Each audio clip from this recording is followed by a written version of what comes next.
था कि उस दिन रिलीज़ करेंगे, क्योंकि इतना कुछ मुझे ईश्वर ने दिया है और मेरी ऑडियंस ने मुझे इतना प्यार दिया है, तो मैं कैसे वो ऋण कैसे चुकाऊं, तो वो एक मन में था। तो मुझे लगा वो इससे बेटर कोई कुछ हो नहीं सकता कि मैं जो मेरे दिल के बहुत करीब सॉन्ग है मैं उसको उस दिन शेयर करूं और सबके साथ, और फिर से उनको उसको इतना प्यार मिले उस गीत को। और बस यही थॉट मन में था और ये प्लान कि हम लोग आज रिलीज़ करें इस गाने को। और तो ओवरवेल्म्ड हो रही हूँ और समझ में ही नहीं आ रहा है क्या।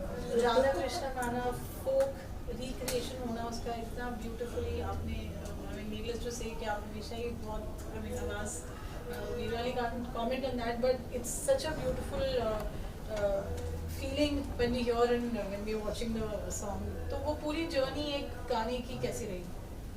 हाँ, थोड़ा सा मैं शुरू करती हूँ, फिर गणेश बताएंगे। जी ज़रूर गणेश जी हाँ। ये जो बंदिश है ये मैंने कुमार गंधर्व जी की सुनी हुई है, प्रभा अत्रे जी की सुनी हुई है, तो क्लासिकल सुनती हुई आई हूँ, तो मुझे बहुत पसंद थी बचपन से ही। तो काफ़ी टाइम से मन था कि इस पे कुछ करते हैं, तो बस एक दिन मैंने अचानक गणेश को बोला कि प्लीज़ इस गाने पे कुछ काम करो, तुम इतनी चीज़ें बना रहे हो, प्लीज़ इस गाने पे थोड़ा सा फोकस करो। और कुछ प्रभु कृपा रही, कृष्ण कृपा रही कि तैयार हो गए गणेश और बोले अच्छा ठीक है, अच्छा आज आप रिकॉर्ड कर दो, फिर मैं डिज़ाइन करता हूँ। और इस तरीके से जब मैं गा रही थी तो मैंने कहा मैं अकेले नहीं गाऊँगी, तुम भी गाओ। देन इमीडिएट मैंने गणेश जो कृष्णा वाला पार्ट है वो मैंने इमीडिएट 2 लाइन्स लिख दिया। Then he also dub that song part. और जो अंतरा है वो ओरिजिनल डिफरेंट है, फिर वो कनिष्क ने कंपोज किया कि कुछ अलग करते हैं। कनिष्क इस बीच में आए हैं। It's a beautiful melody, needless to say, पर बहुत बहुत ही अच्छा है। कैसे यू नो एक होता है आप एज अ प्रोफेशनल जब काम करते हैं, फिर एज अ फैमिली जब साथ पे काम करते हैं, कैसे?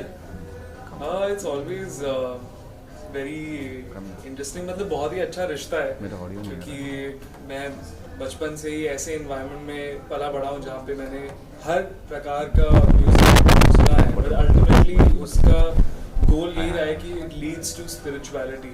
वो भक्ति ही बन जाती है, भले ही वो सूफी हो, भले ही वो एक्चुअली भक्ति संगीत हो या कुछ भी हो।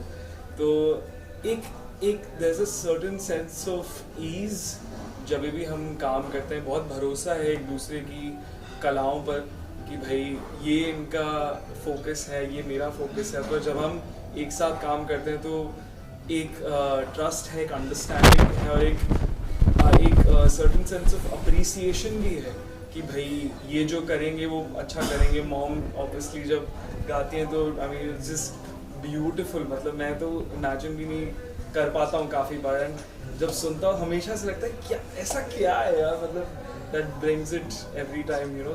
इतना इतना इतना इनोसेंस और इतना weightage at the same time किसी गाने में कैसे आ सकता है। सो मैं बहुत ग्रेटफुल हूँ कि मुझे ऑलमोस्ट इनके साथ हर एक गाने पे काम करने को मिल रहा है। और रही बात सिर्फ इस गाने की कि एक ख़ास बात यह है कि अक्सर सारे कृष्ण भजन राधा जी के पर्सपेक्टिव से रहते हैं, ये दोनों के पर्सपेक्टिव से है। एंड क्योंकि एक पुकार है, लॉन्गिंग के ऊपर गाना है, तो बहुत अच्छा है कि शुरुआत राधा जी के पर्सपेक्टिव से ही और बट कृष्ण भी दोनों की पुकार है, दोनों की ही पुकार है और अंत में मिलन ही है उनका। तो रियली हैप्पी कि वीडियो भी बहुत शानदार बना है। उसके लिए जो पूरा क्रिएटिव प्रोसेस था, मैं उसमें थोड़ी सी वीक हूँ, तो वो पूरा कनिष्क, वो डिपार्टमेंट कनिष्क संभालते हैं स्मूथली चले। तो आज के माहौल को देखते हुए और पुराने ज़माने के राधा कृष्ण, वो दोनों स्टोरीज़ को मॉडर्न ज़माने में किस तरीके से इनकलकेट किया, वो बड़ा खूबसूरत है। वो जो ब्लेंड है वो बहुत सुंदर लगा कि मॉडर्न ज़माने की जो राधा है वो किस तरीके से ड्रेसअप होगी, वो किस तरीके से कृष्ण को पुकारेगी। तो वो जो चीज़ें हैं वो बहुत ही प्यारी लगी मुझे। आइडिया किसका था जो मंदिर में हम लॉन्च करेंगे, किसका आइडिया था, कब सोचा आप लोगों ने? मैं ठाकुर जी की बहुत बड़ी भक्त हूँ। मैं जब भी किसी शो में भी जाती हूँ तो ठाकुर जी मेरे साथ ही जाते हैं। तो एक बर्थडे का आइडिया, फिर इस्कॉन, मतलब ये मेरा भी आइडिया मैं नहीं कह सकती हूँ, ये तो ईश्वर की कृपा थी, ठाकुर जी की कृपा थी। हम लोग आए वहाँ दर्शन करें, जिससे गाना फिर झू झू झू झू उठ जाए। हमेशा फोक पे कहीं ना कहीं चैलेंज रहता है, लेकिन कैसा रहा वो process, what was your thought process when you started? I think हमेशा से, इससे पहले जैसे हमने कई गानों पे काम किया है, इससे पहले कबीर दास जी के पद पे काम किया है, फिर उससे पहले ठुमरी पे भी काम किया था, रंगी सारी जो फिर फिल्म में भी गया था।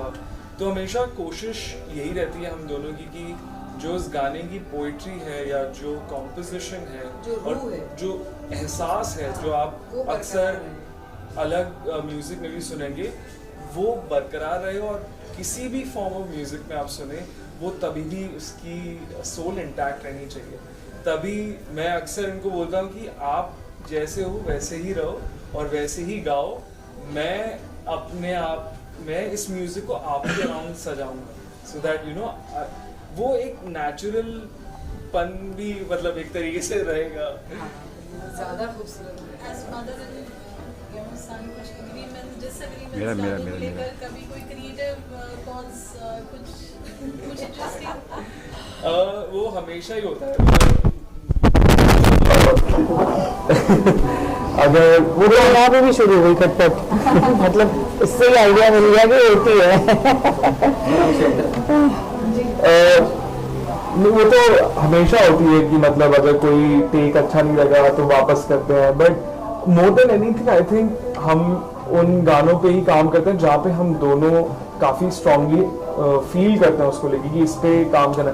आई फील वही सबसे बड़ा पार्ट रहता है, बाकी सब बहुत छोटी मोटी चीजें रहती हैं कि ये इसको ऐसे गाओ वैसे गाओ जो भी है, वरना एक गाने पे काम करना, इस पोइट्री पे, इस मेलोडी पे, वही जब एक तरीके से I feel like that is only 60-70% of a song. बाकी सब ये मुझ पे छोड़ देती है कि तुम अपने हिसाब से डिजाइन करो इसे।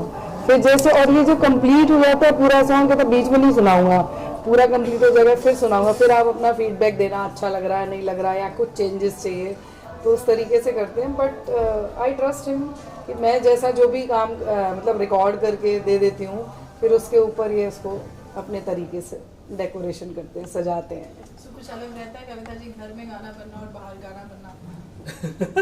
हाँ, घर में तो ये नहीं, मुझे नहीं अच्छा लग रहा, मेरे को गले में खराश लग रही है, मेरा मूड ठीक नहीं है, मैं नहीं गाऊंगी। आप कभी भी कर सकते हो, लेकिन आप बाहर कहीं जाते हो स्टूडियो में तो यू हैव या और कंपोजर्स के लिए तो you have to be professional, और आपको उस टाइम पे और उस कमिटमेंट में आपको करना पड़ता है। आई थिंक थोड़ा थोड़ा ढल गई हूँ उस रंग में भी अभी लेकिन हाँ, ये जो कंफर्ट जोन तो रहते ही है घर पे करने में, और कुछ अच्छा नहीं होता या ये ज़्यादा बोलता है थोड़ा और बेटर करो तो चिल्ला भी नहीं करूँगी ऐसा क्या है, तो वो सब भी चलता रहता है। लेकिन हम दोनों की कोशिश यही रहती है कि जो भी प्रोडक्ट बाहर आए वो 100%